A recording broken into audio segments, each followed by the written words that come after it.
Welcome to the PaynePoints Podcast. We tell the stories of small businesses, the people that run them, and the journey they are on.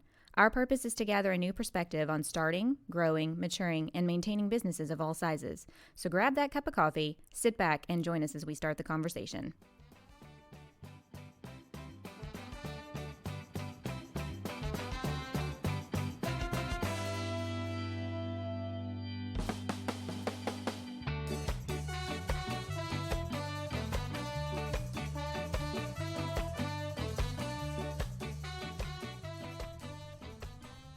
Hey guys, welcome back to another episode. I'm your host, Sarah Harbuck, and joining me in the hot seat is Kristin Ellis. Hello. Good morning. Our lovely esteemed guest is Brookshire of Among the Pines. Good morning. Hey, good morning. How are you? Thanks for having me. I'm good. Good.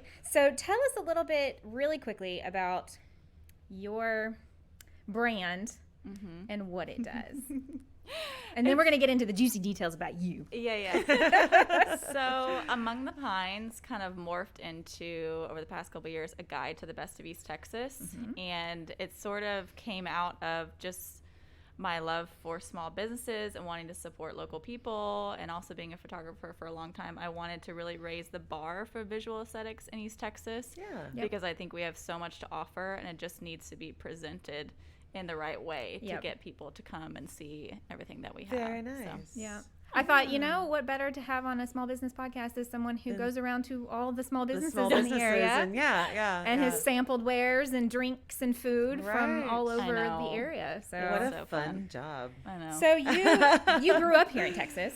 I did grow up in Texas. Okay. Have you lived in the Lufkin area all your life, or? No, I am a transplant. Oh. I'm originally from Dallas. Oh, okay. And so I've been in Lufkin about 8 years, 8 years. I forget. I think 2013 moved here. Yeah. So almost 8. So 8 years. Yeah. And I love it. I mean, I enjoy visiting a big city, but I think just over this past 8 years, I've just loved the small town life. Lufkin is just the right size, like in the middle between the big city.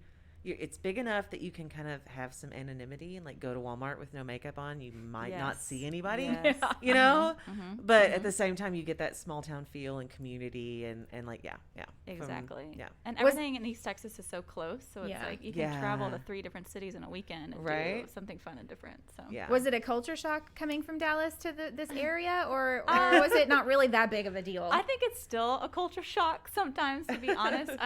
I didn't grow up in a small town, and there's definitely like the small town culture, and I'm not fluent in that language, which I think kind of serves me well, because I'm like I have an outside perspective. I love and cherish our small town, but I also have a different mindset coming from growing up in a bigger city and traveling different places. I'm like, I see where we are, and this is where I want us to be.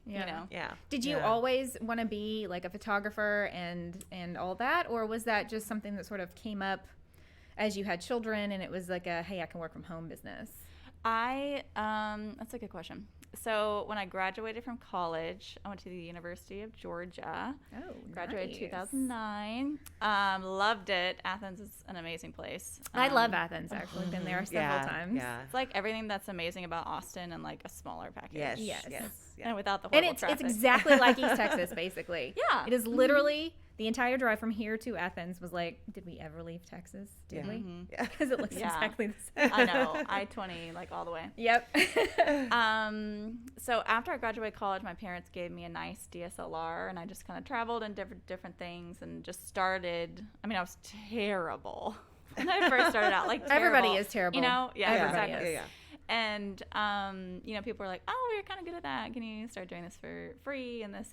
And I started doing so many things for free. I was like, I should probably start charging people. You should probably make some money at this. Yeah. So the light bulb went off, and then I became good friends with another photographer and started kind of second shooting weddings with her. And then I started taking on my own weddings, and that was, it was a decade ago. Yeah. So then I started shooting weddings and did primarily that for almost 10 years. Same. Yep. That's right. It was a long time ago. It that. was a whole other life. I actually went to school for photography, which always shocks people. Like, really? I was not. like, yeah, Self-taught. I did. I mean, I mean, it was a different. It was film. way back then, because I went to college in the 90s. Oh, well, we can bond over that because I got really tired of digital towards the end. Yeah. And every time I would edit like my digital images, I'm like, this is just not right. Yeah. And then I started falling in love with film because it just has that nostalgia and the texture. Yeah. And I love natural colors, so I shot predominantly film there at the end. Towards the end. Mm-hmm. Yeah, I could definitely, I'm out of the industry completely, but as a hobby, I would definitely do that, shoot film. It's an expensive hobby. It is a very expensive hobby now because the film alone is it used to be like $4 or $5 a roll, if even that, maybe $2 or $3. Yeah. And now it's like $20 for a roll of film. Are you serious? And there's literally like maybe 3 places in the entire U.S. that still develop. Wow. There's lots of teeny tiny film labs that have popped up in the last couple years. Okay. Mm-hmm. I have, like I said, I haven't kept into it, but So you went to the University of Georgia. I did. And then picked up photography just as a, roundabout word of mouth thing, which, a lot of people do, believe it or not. I did too. I went to school for it. I was a social work major. You started you were a what? I was a social work major. Oh, okay. So very different. Very different fields. I just didn't really know I had such a deep creative side until after college, which is kind of weird. Like, I feel like I should have known that kind of growing up. But you learn a lot about yourself in college. That's true. So I think after college, I just realized, there's this whole creative side of me that I'm wanting to tap into. And so photography just made sense. Yeah. Yeah, good deal. Very cool. So you have 2 children, 2 little boys, right? Mm-hmm. Yes. Do you want to tell us a little bit about them? Sure. I have got Oscar, who's 6, and James, who's 4. They are wild and wonderful. And I always joke, like, maybe one day I'll get used to the noise of having boys, but I just don't know that I will. Yeah. But they're so fun. They always, I posted a film shot last night on my personal Instagram. They just always remind me to enjoy the moment and stop and slow down and roll the windows down and be a little more wild than you should be as an adult. Yeah. But like, you don't normally, It's like that premise of that new movie on Netflix, The Yes Day. Where you just say yes to your kids for a 24-hour period of time. I don't know that I would do that with a 4- and 6-year-old little boy. Oh, God, no. Myself, but I would be exhausted. Those little things that you could pull from that sort of. Let's play tag for 45 minutes and run around and chase each other. I'd be like, I'm eat dead. nothing but ice cream and sugar and soda all day. Yeah. That would hurt my system just a little bit. So that's fun. Well, do they have your sons kind of inspired you to to do this? What am I? I'm having a stroke right now. I cannot say words. It's Monday after daylight savings time, guys. And spring break. It's hard to put into words kind of what I do because I feel like I do 12 different things. It's like networking / advocacy / influencing, it's definitely there's a lot of things that could encompass what you're doing. It's a support system for small businesses. I like to say advocate. Because I feel like you're really trying to, hey, these are locally owned businesses that we should pay attention to. Yeah, the great big chain stores are awesome, but this is paying for someone's kid to go have dance class or to keep the lights on at home or things like that that small businesses, as we like to say here, like the backbone of the American economy, and that's kind of how things started and how hopefully they'll finish. And so, I think advocacy for small business is what I would call it. Yeah, it's better one word. I like it. Advocacy for small businesses. So, do your boys inspire that? And yes, I think so because you take them with you on these little weekend trips. Sometimes I do. Other times it's too hard. And with their ages, it's just a little bit hard.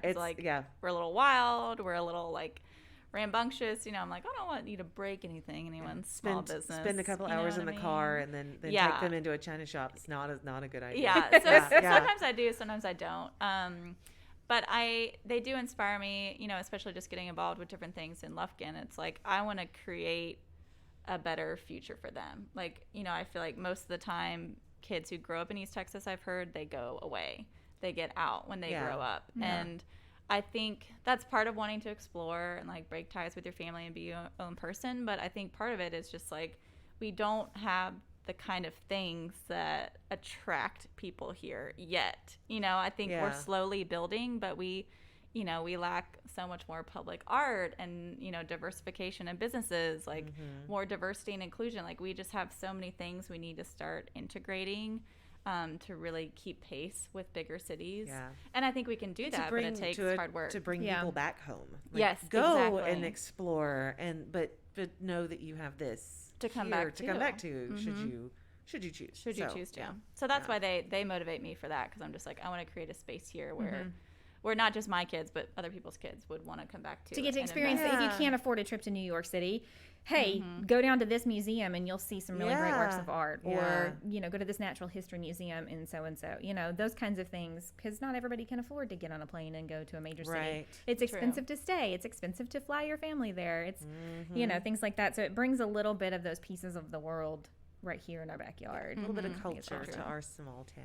Now, you mentioned earlier about like elevating the aesthetic of East Texas. I want to talk a little bit more about that, because as a photographer, you know, you have certain skills that have sort of allowed you to showcase parts of our world here in a much more beautiful way than they sometimes get depicted. Right. Yes, true. It seems like anytime we make national news for something, they find the most, you know, stereotypical derelict building to interview somebody in front of. I know, you're like, oh, that's really bad branding. Was that? You know, like, why didn't we think through that?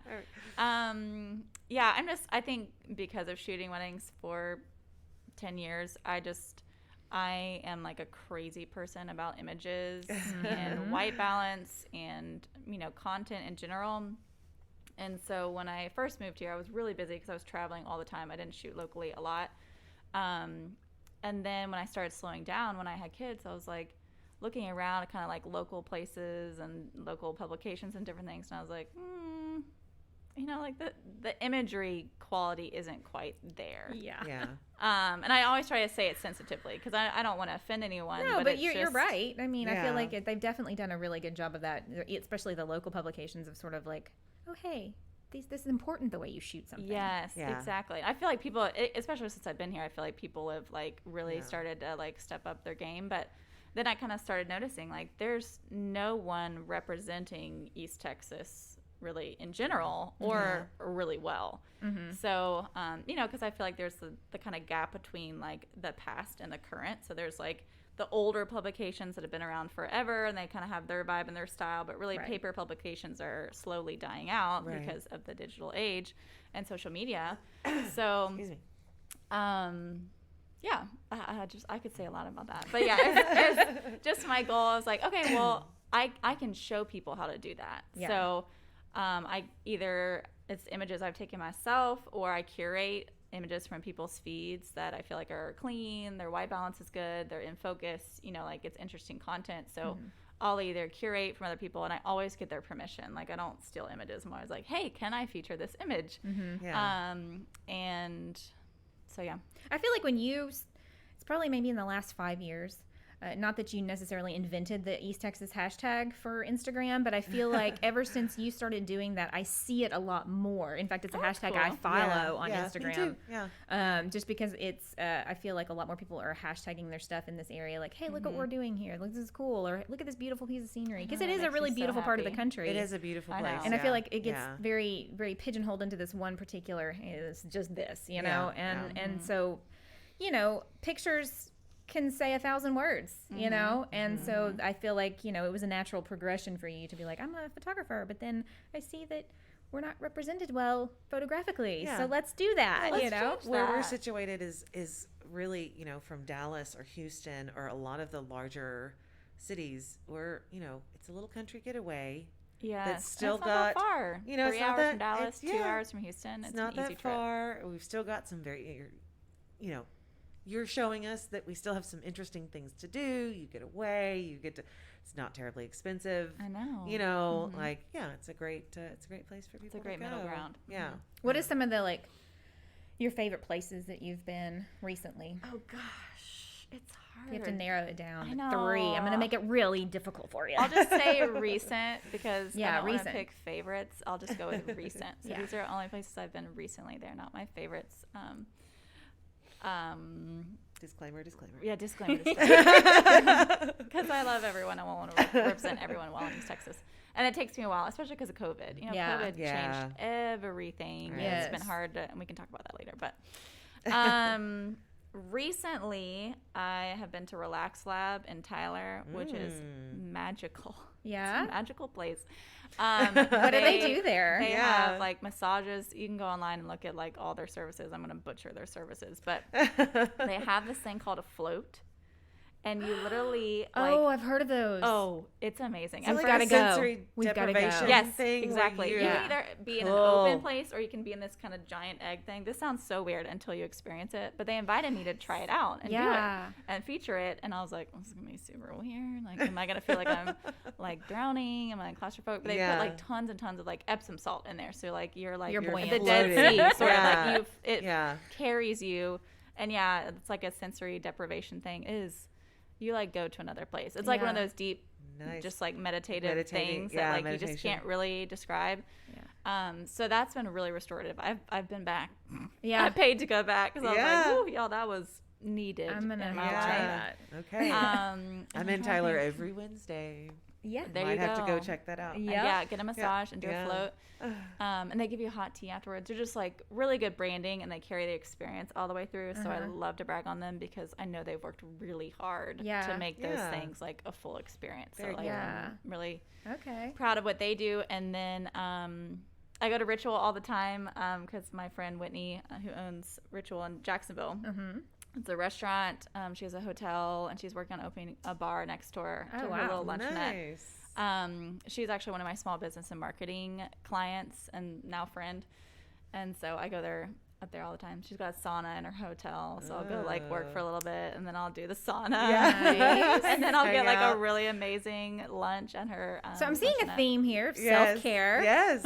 I mean, is that not how you survive the past 2 years? That's how you survive. Oh my gosh. Definitely. Yeah, so I try to always integrate that into what I'm doing, just because, as a mom of young kids, and I'm like, I have 20 things that I'm doing. Take advantage. Just, like, I'm working.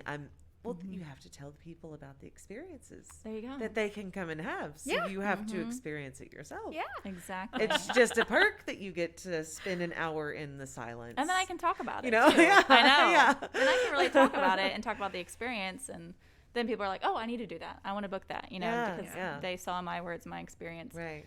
Word of mouth is still the best advertiser ever. It is. It really is. And then I guess my third one is Cafe 1948, which are some friends. And they opened up this amazing, it's in downtown Tyler. Okay. Kind of in the first floor of like that big, it's like the Plaza Tower. Yeah. Which the Plaza Tower is also doing really cool things. And last they time just I was have there, it was torn up. They were doing. Oh, they've redone. Whoever invested in that, I don't know, but they've done a really good job. I've liked watching them kind of develop it. Just been really interesting to watch them. Cafe 1948 has like fresh pressed juices. They've got coffee. They've got like these, just amazing like vegan stuff, avocado toast. Their aesthetics are really high. Even the space, you walk in, you're like, what is this place? Like, it's like amazing marble floors. So I'm hearing Tyler is a destination we need to go check out. Yeah. Tyler is. Yes. Yeah. They have lots. I feel like they've diversified a lot, and new businesses keep popping up. And I think that's just maybe their proximity to Dallas. It's Tyler like really growing a lot. Because it's only like an hour for those listening everywhere else. You think, oh, Texas, everything is very spread out, and it is, but an hour and a half drive is from not that far. To Tyler, no, and then it's like an hour and a half from Tyler to Dallas. So yeah, and that makes me hopeful for us because I'm like, it could start in Tyler spread this way. Keep spreading. So that's awesome. Because Bullard, just south of Tyler, is really growing. Oh, really? It's exploding. It's exploding right now. Okay. Nice. So keep an eye on that. Maybe.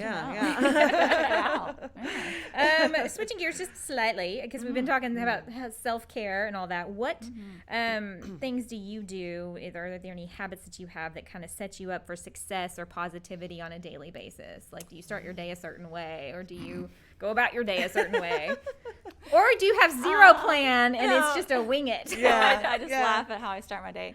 In a perfect like unicorn world, I would be able to wake up early and like have time to myself in the morning. That never happens. My kids wake up at 6. Yeah. I am not a morning person. Even 6, almost 7 years into this parenting thing, I am not a morning person. I don't think you ever become that. Never No, I wish. Yeah. I'm like, I wish I could transform into this magical person that likes to wake up early and has that time. But for me, the nighttime is restorative because it's quiet. Mm-hmm. And so normally I have to work some, but then I always try to like integrate something. Like I do yoga on Monday nights on Zoom with Shepherd Street Yoga here downtown. Oh, nice. Terry, one of the instructors, does yin yoga, and it's like this deep stretching, like restorative. It's amazing. So I do that every Monday. Okay. And at night I just try to check in with myself, which is kind of like unnatural for me in my personality. I normally just like to keep going. So it's like I have to be intentional with checking in with like, how am I doing today? Yeah. What are my feelings today? Right. And journaling that out. Or I love doing like an Epsom salt bath, or just listening to music, or just like talking to a friend. Just like the simple things. Any little things. Yeah, yeah. All right, guys, we had to take a brief pause, but we're back. So Anne, I wanted to ask you. You're talking about your daily like routine. Do you have any particular person or particular thing that inspires you on a daily basis? I mean, your kids probably is one, but do you have any sort of external, inspiration? I think music does, because it helps kind of like provoke those emotions and like bring out those feelings that kind of lead to creativity. So I find that music is the best kind of creative inspiration. I like to use music whenever as like an inspiration whenever I'm doing unpleasant tasks, like cleaning the house. There you go. You turn the music up, get some good tunes going, dance and sing, or and working out. Make it fun. Yeah, Yeah, I can't do any working out without music. Yeah, things you don't necessarily want to do, but you need to do. Yeah, definitely music is helps. a good motivator. Yeah, it's a good answer. I like that. Besides photography, do you have any hobbies outside of, that you like to engage in? Some people play video games. Some people watch movies. Some people craft. Listen to podcasts. I wish I had time for a hobby. Right? Yeah. I feel like as a mom of 2 young kids, and again, I'm just like doing lots of different things in life right now. That's your hobby. Yeah. Well, right now your hobby is self-care, to make sure. Yes, that's a great point. You're doing your best so that you can be the best mom for those little boys. There you go. That is your hobby. My hobby is self-care. Taking care of yourself. That sounds like a fantastic hobby that we should all be doing. Yes. That's all I have time for. Really. I mean, I'm 42 with adult children now, but I think that should be my new hobby. They're not all adults. She's pretty much an adult. She's basically an adult, but my youngest will be 13 in a couple months. So oh, wow. I'm done, basically. Yeah, I can't even imagine she's that 13 stage. going on like 32. Yeah. I feel like that's what my 6-year-old is. Like, he feels like old he's soul. 13 sometimes. We have conversations where I'm like, I'm sorry, am I talking to your ageless soul, or am I talking to my 6-year-old? It's kind of like those weird moments where I'm like, Okay, right. Yeah. Cool. Wow. Yeah, fun times. Mm-hmm. Well, we have now a new little format where we do these like rapid fire questions. Cool. Okay. So I'm going to let Kristin take it away. Okay. And she's going to ask you all the little rapid fire fun questions to get to know you just a little bit more before we really dig into that business stuff. Cool. Okay. Well, I already know the answer to the first one, which is, what did you have for breakfast? Because you're like me, and we don't eat breakfast. Because we have tiny babies and we don't have time for that. True. How do you like your coffee? I like matcha. Ooh. I do like coffee, but all my Standpipe peeps know. Good? Like, is it an acquired taste? It's an acquired taste. Okay. It's earthy. Okay. Do not like try Starbucks things. matcha. It's disgusting. Sorry, Starbucks. I don't very, do very Starbucks sweet. anything. Yeah. I feel like you once want to you get it have from too like much... an actual Oriental tea trader or Oh, something. okay. Yes. Gotcha. So Standpipe's matcha is legit, and I like it with oat milk. And it's a more like steady energy. It's not like a sharp spike like coffee does, and it brings you back down. Or I do like a half calf oat milk latte. I'll have to give that a try. What is your favorite song right now? I was listening to it on the way. It's called "The Other Side" by Avi Kaplan. I think is how you say his name. I don't know. It's like perfect for like a deep, like reflective, like gloomy day. Just like has today. All those vibes. Yeah. It's very cool. It's really good. Cool. Are you currently watching? Do you have time to watch a TV show, or like, are you binging anything on Netflix right now? I just watched through like WandaVision. That's on Disney Plus. It was good. I finished it like last week, so that's like the last TV show. I'm so mad at my I husband watched. because he promised me that he wouldn't watch it without me, and then he did, and I haven't seen any of it. I'm sure he'll watch it again. That's worse than cheating. It's really good. You should. The first 2 episodes are a little weird, but you can get past that. I mean, yeah, but I'll get. Well, because you have no idea what's going on at the beginning. You're like, yeah, you're what? like, what the What heck is is this? happening? But it was good. What is your favorite book? Ooh, that's hard. Yeah, I know. I don't think I my can answer that. favorite book of all time, which I haven't read in a very long time, is Poisonwood Bible by Barbara Kingsolver. It is like just creatively such an interesting book. Like it's a very deep and kind of dark book, but she writes each chapter from each character's perspective, which to me is just I love those kind of books. Wildly interesting because she's like each chapter she's carrying on the storyline, but from a different person's perspective. Okay. And so, I mean, I think I read it in high school, and it's always stuck with me. I was just like, this Very cool. book is I'll have to other check that level. out. So, are you a chocolate or vanilla girl, or strawberry, or what's your favorite flavor of ice cream? coffee would be my favorite yes. flavor of ice cream. None of the above. Yeah. Different answer. Yes. Coke or Pepsi? Neither. Okay. I'm No drinking, sodas? y'all can't see it on the podcast. I'm drinking Ooh. a Zevia. It's like an all-natural soda sweetened with stevia. Okay. Those are my preferred little nice. Okay, cool. Sweet or salty? salty. I'm not with you on that one. Beach or mountains? Ooh, I would say normally beach, but then there's just something about the mountains that's really inspiring. Yeah. I'm beach in the fall, mountains in the summer. Yeah, that sounds good. I want to stay out of the heat. Yeah, good call. Yeah. Zodiac sign. Gemini. Spring, summer, fall, or winter? What's your favorite season? Probably the fall. Yeah. Introvert or extrovert? Introvert for sure. Really? I know it's really funny, like being on a podcast. I'm an Like, extroverted introvert. Yeah, is there what you it go. is. Yeah. I think in business go to all mode, these places and I know. do all these things. I think it's because I'm connecting with people that I like. So it's like the even one-on-one. yes, Yeah. when people call me an influencer, I like giggle because I'm like, what am I doing? Like this is a joke, but it's the connection with small businesses that I like. But yes, very much an introvert. Okay. Favorite color? Blue. Like it. Is what? I'm sorry, I'm reading this for the first time. Is a hot dog a sandwich? Wow. A hot dog is a hot dog. I mean, I guess technically it is in between because it's something sandwich. two pieces of bread. It's meat between two pieces of bread, but it's a weirdly shaped meat. It's not like and a it's a flat weirdly deli shaped meat. piece of bread. So I'm gonna say This is like an existential no. question. It is. It's like, is this one of those like riddles of like, if you feel a hot dog is a sandwich, then you're this way. It's going to you know spark what I mean? a heated debate I online, have no I'm sure. idea. That is very interesting. Favorite social media platform? Instagram. Yeah, me too. Yeah. Same. All right. Well, that was fun. Cool. Yeah. There we are. So when you now we're gonna get into the nitty gritty, like Right. serious matters. We can never be serious, really. But going along the lines of like focusing more on the business side of your life, you started out as a photographer and segued into sort of this like social media advocate / marketer. All the things. There's a million titles we could give you. Yes. What was the first step in kind of going in that direction? Do you remember?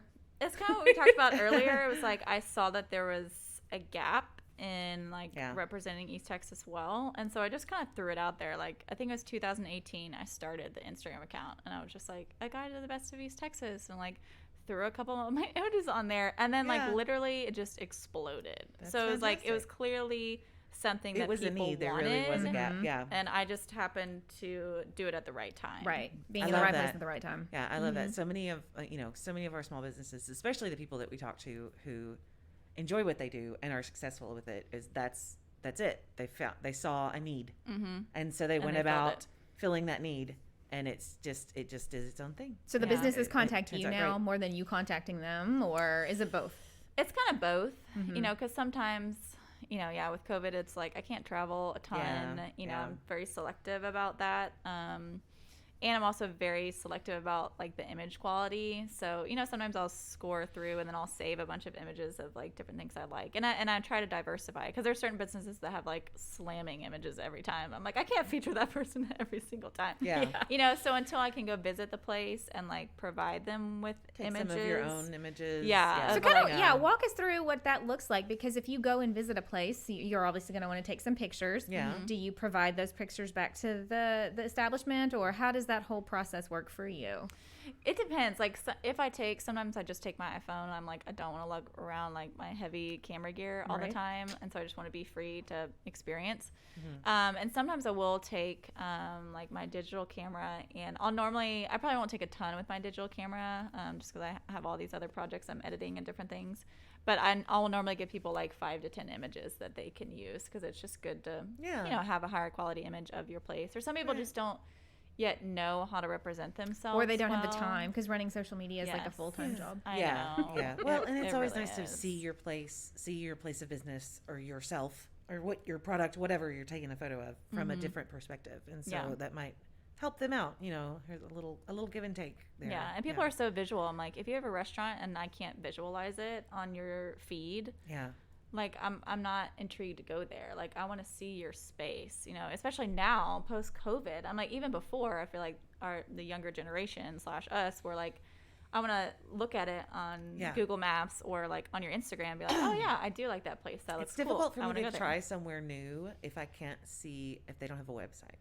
Yes. If I can't, or any sort of social media. Yeah, if I can't look them up and kind of get a feel for, then I don't really want. Well, especially now more than ever, it's kind of like, let me spy and see what they're doing over there. Yeah. And then, am I gonna risk it? Am I gonna go? Are they open? What are they doing? You know, how is the process? So, did you have anybody that you turn to for advice when this was all getting started? Did you use any resources? Was it just sort of like, I'm going to feel my way in the dark and figure it out? Yes. I'm such a free-flowing feeler. I wouldn't say I'm the best planner. I've become a better planner.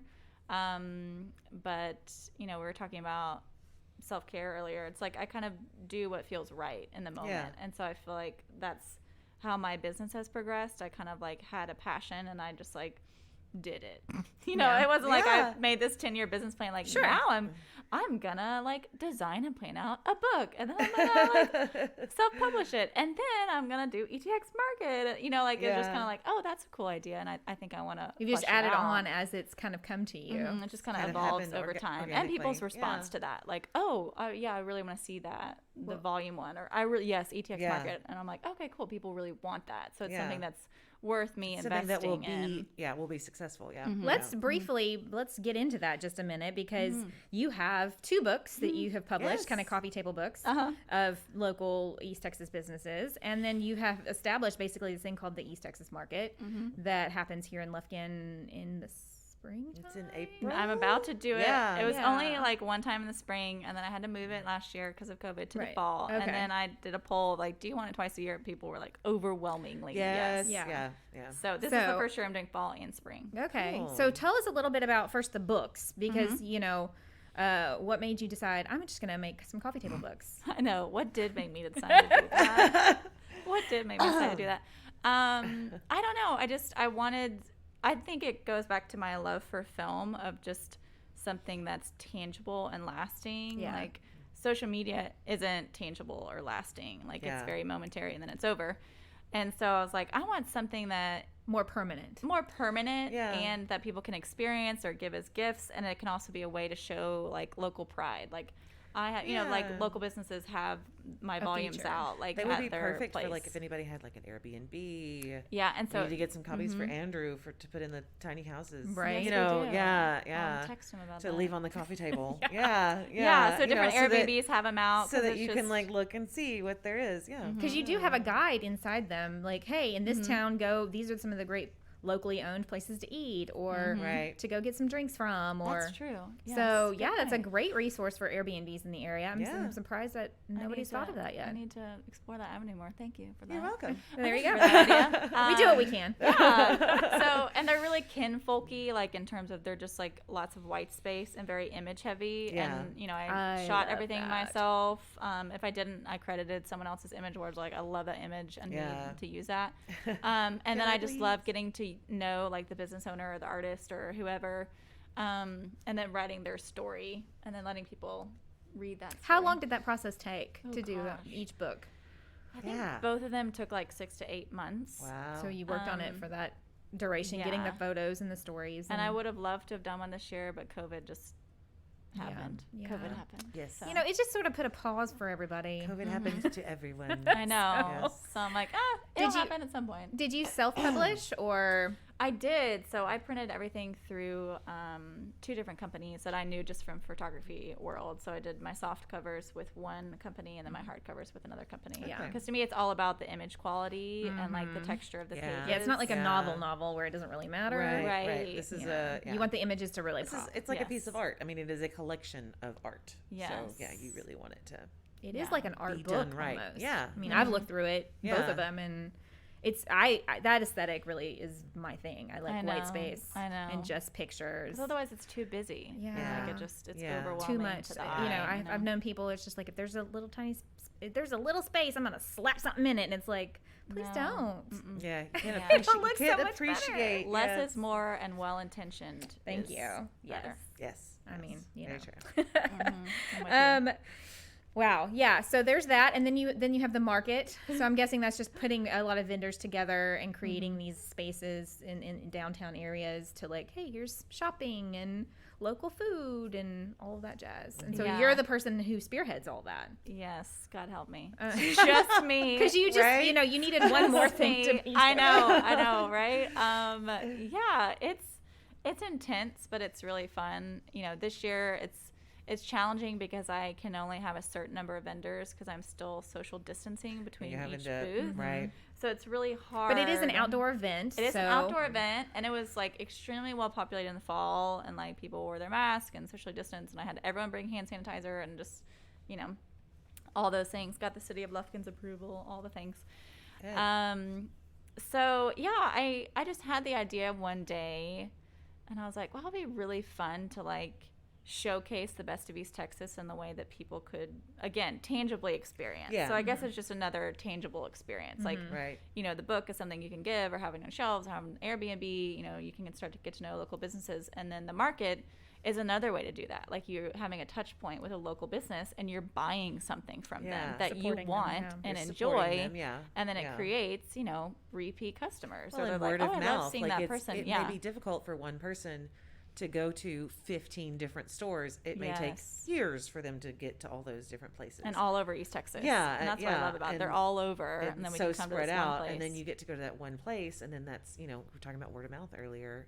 All these people, I went to this little, so that was stopped at this little kiosk and they had such cool stuff. And they're in so-and-so. And next time you go through, you should stop by, I know. Yeah. So it's really cool. It's been really fun. And I love seeing them come together. I think especially in the fall, it was just kind of like a magical time. Like it had been a hard season for me, and then seeing it come together and people experience it, and people eating, and families being together, and children drawing with chalk all over the parking lot, and people taking pictures in front of the sign. Then I like spent bazillions of hours like planning out with my dad and like trying to figure it out.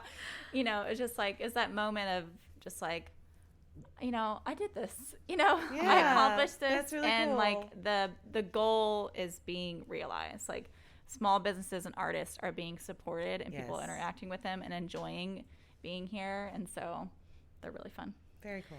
Yes. That brings up another point of, not every business and not every idea is smooth sailing.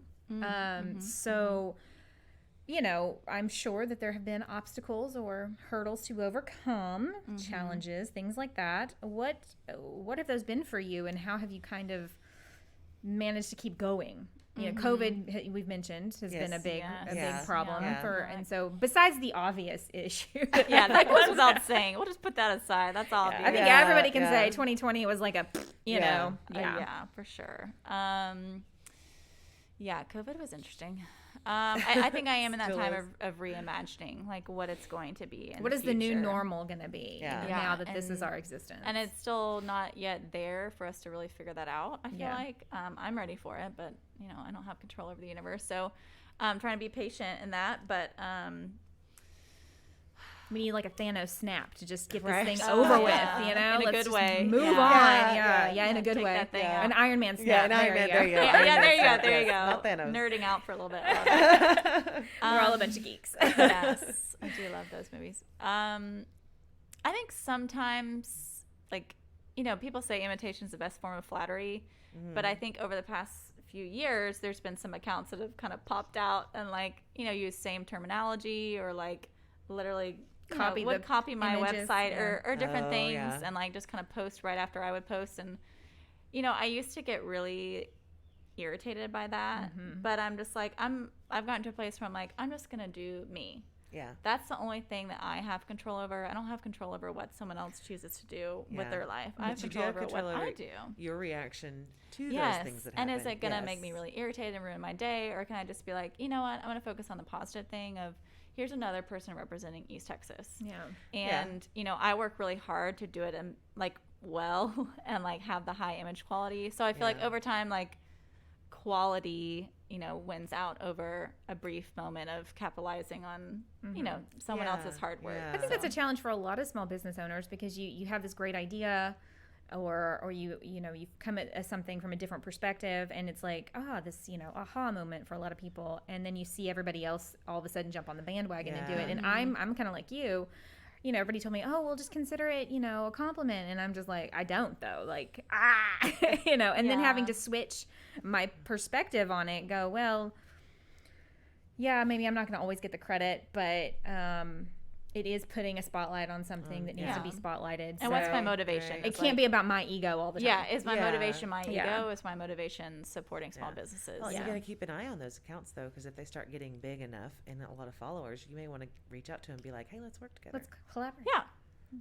Let's do this together and make it a bigger success for the people that we're trying to support here. Yes, you know? true. Because we didn't invent small business podcasting.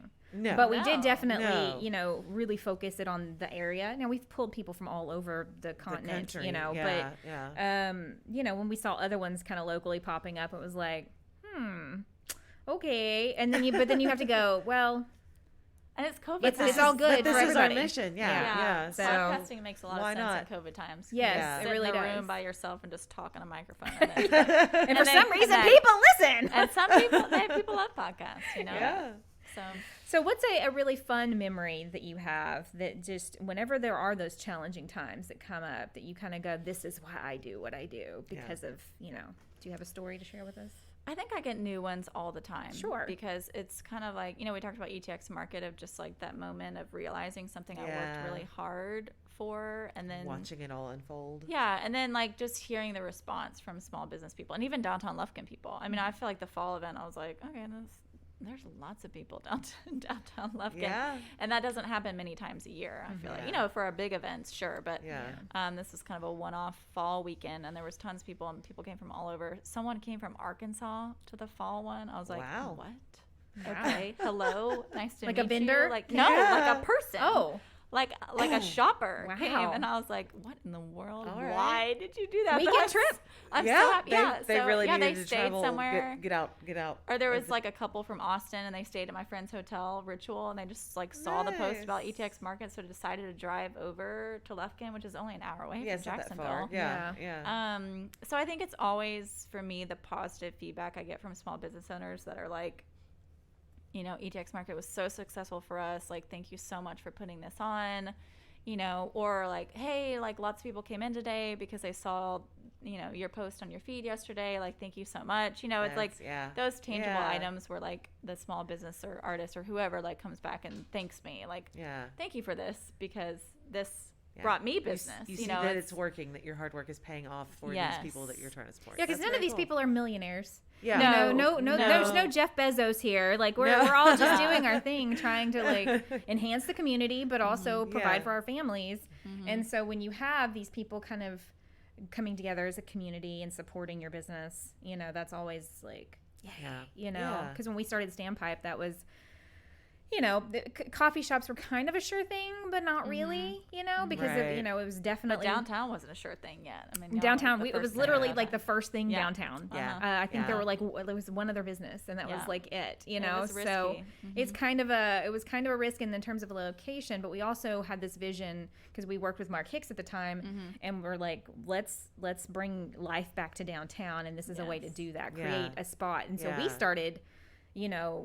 Before the place even opened, trying to create an online buzz to get people in, and that to us was like, let's create this community space for people to gather, or any kind of person of any kind of background, that everybody feels welcome to come, and it's not just an exclusive membership only kind of place. And it really has become that. And and here we are, gosh. It's 10 years. I think it'll be 2008, right? Is the number I have in my brain. 2011 is when we opened officially. Okay. June 30th, I believe, is when we opened our doors to the public. So it'll be 10 years this June. And so, we're not getting rich off of this business, it's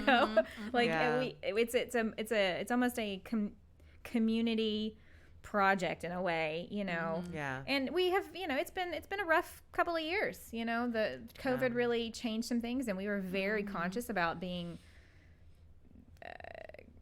good stewards in the community towards people's health and keeping our employees, which was a number one priority, healthy.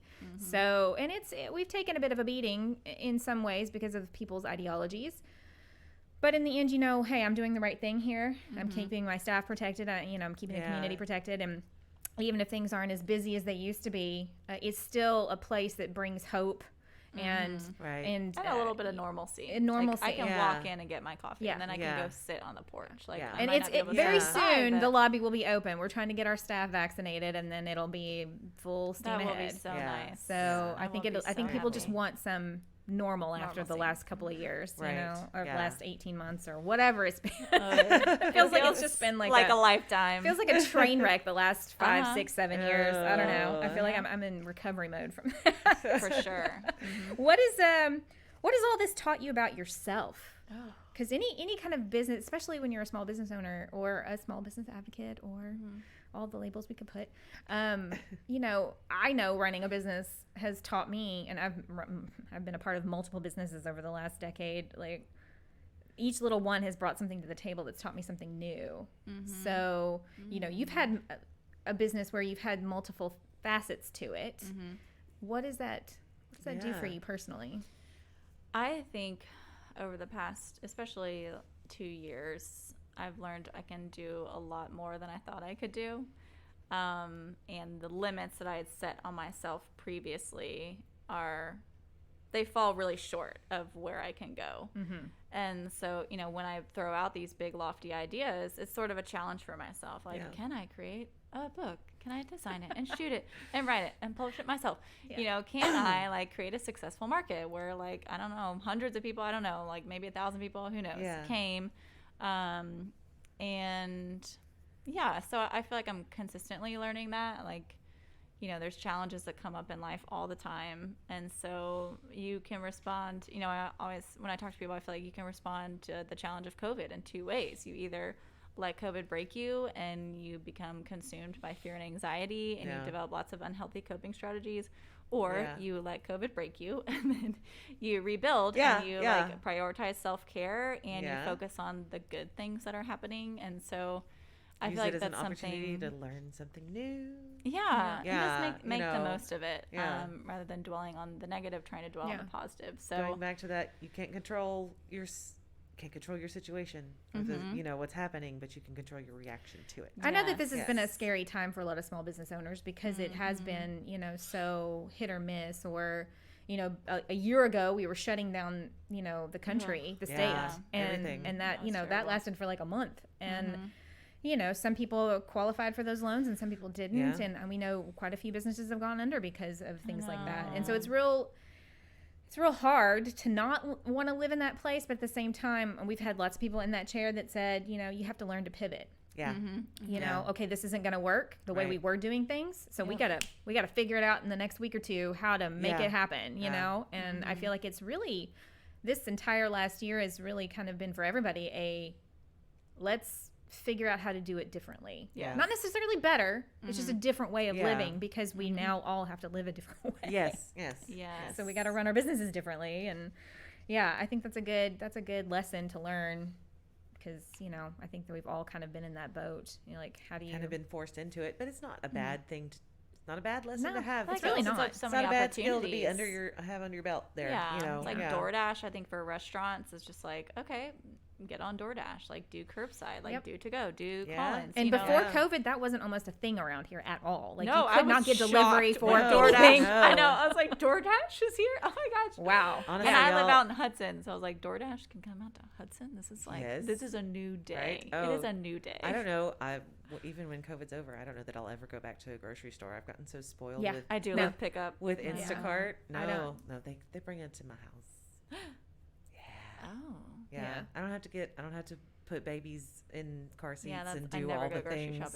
And I was doing pickup way before COVID. Yeah. And so because I was like, go inside the grocery store? Yeah. What? Well, it also keeps you from spending so much more. Like everybody's like, you have to pay the fees and all the stuff. And I'm like, but I'm not like impulse picking up 7 more things. Right. So it really works out. And then you're not inconvenienced. And and it saves time and sanity. You know, stress levels stay lower. So I'm cool with it. I'm all about it's that. Fine. That's worth money Self-care. right there. This entire episode can just be themed self-care for the soul on so many levels. Okay, well, that in mind, what advice would you give for anybody?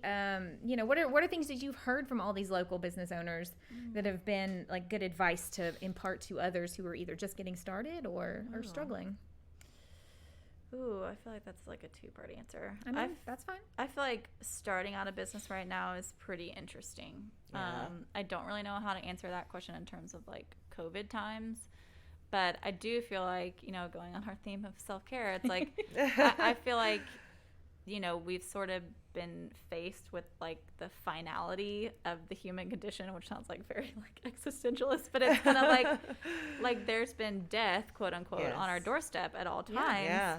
And it's sort of like, what do I want to do with my life? Yeah. If my finality is here, where do I want to find my meaning? So I feel like in starting a small business, like it has to be something you're really passionate about and it brings you joy, because I feel like there's so much time and tears and sweat and hard work that goes into it. If it's not bringing you joy at the end of the day, then it's not worth it. Yeah. You know, if it's not accomplishing the goal that your soul wants it to, then find something else. Right. I mean, like, it's okay to reinvent yourself and start over. And advice from local businesses. I don't know. I forget my second part to your question. I was just thinking about like starting a business. I feel like advice would sort of be the same, because I feel like a lot of small business owners were doing something else, and then they kind of develop this passion over time, and then this passion is evolved into a business, their new job, their new which career, is fantastic, you know? So I think it kind of goes along with my first I agree question of like, you know, they were unhappy where they were, and then they picked up a hobby, or like they always had this side passion or whatever, you know, and then started developing it into a business. I think that is a common theme and thread that we've heard over the last almost a year of doing this, that I think it's you've got to love it. It's going to be the hardest work you ever do. You know, that whole thing, that premise of, you know, find something you love and you'll never work a day in your life, that is crap. Absolutely. You will work harder than you've ever worked in your life. And you'll love doing it, and you'll love working. But you'll be more fulfilled, I think, doing it. So what does the future hold for Among the Pines, besides the market coming up in a few weeks? That's a good question. I'm still, like we said, trying to figure that out. I wanted to this year create a guidebook. And literally have like a tangible guidebook to the best of East Texas. If y'all know of Wild Sand, kind of like a Zagat for the area. Yes. And so did I pronounce that correctly? I don't know. Something. Sure. I'm seeing it in my head, and I have no idea how to pronounce it correctly. But I had wanted to do a guidebook, but I wanted to travel a lot this year. You know, to places I hadn't been to like fill up the guidebook, and haven't been able to do that. So that's still like a goal that would be coming. Right. You know, like creating a guidebook. Once very image heavy. Yeah. Once COVID is like more in the rear view mirror. It's never going to be over, but once it is managed, we'll say that, you know, that would be a good way to like help these small businesses that are struggling. Agree. And it'll be very image heavy and just kind of brief details of like coffee shops or like artists or restaurants, places to stay, you know, like, and very cool. So that's like a, you know, future end goal in mind. Like I'd really love to accomplish that. And I'd love to get out another volume eventually. Yeah. And sort of sky's the limit. Like I, you know, want to keep expanding just my knowledge and my experience of East Texas. Yeah. Hopefully soon, and continue to support small businesses. And any future places you're about to visit to kind of give us a... Not yet. I haven't planned any trips yet. I think because I'm like ETX market mode, because it's like almost a month away. I'm like, oh God. You're in go mode. Just like get this done. It's an all-consuming thing. Yes. Yeah, it will be all-consuming until May. Why don't you share the details with that for anybody listening, and they can kind of come down and participate if they want. Yes, absolutely. So ETX Market is in downtown Lufkin. That's in the big parking lot across the street from Restoration Wine Bar. All right. So if you just Google Restoration Wine Bar, we're in the giant parking lot across the street from that. Or local people know it's like the parking lot next to the old Regions Bank. With a really pretty marble archway. And so it is April 24th. And it's from 10 to 2, and I'm crossing my fingers for pretty weather. The fall was beautiful, and so I'm hoping for a repeat. Spring in East and Texas, the spring, I know. Is there a contingency plan if it does rain? Yeah. There's not. No, okay. Because it's outside and it's COVID times, and wear your rain boots and bring an umbrella. We delay it or hope it's just sprinkling, you know, and just go for it. Which is, you know, it's East Texas, so it could be late all April. 3 at one time. I've been looking at the weather and it looks good, you know, 6 weeks out, but I stalk it like every day, like getting close to the ETX Market. But it'll be fun. There's food trucks, there's plenty of places socially distance. I used to have picnic tables, but I haven't been doing those in COVID times.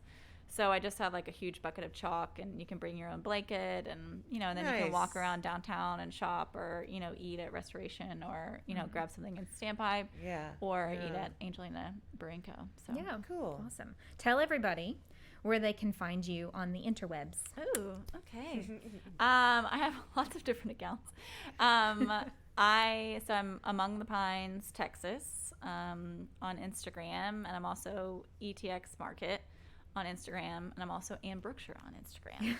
And I have all separate websites for those too. So one's for photography, one's for the small business stuff, and one's for the market. So you got a lot of things going on. So you know. Is there a centralized place where all those links can be found, or just either in my bio? Like I think in my bio and Among the Pines I have all the attachments. Yeah, because I even created 2 little accounts that, which is hard. Is like, you know, we didn't talk about this much because it's separate from Among the Pines, but like I'm social media manage and small business consult for people. So it's like Instagram only allows you to have a certain number of accounts that you log into. Yeah. So like back in the day, I'd created Stay in ETX and Eat in ETX. Yes. And I'd populated those a little bit, but I can't because I have to make room for these other accounts that I manage.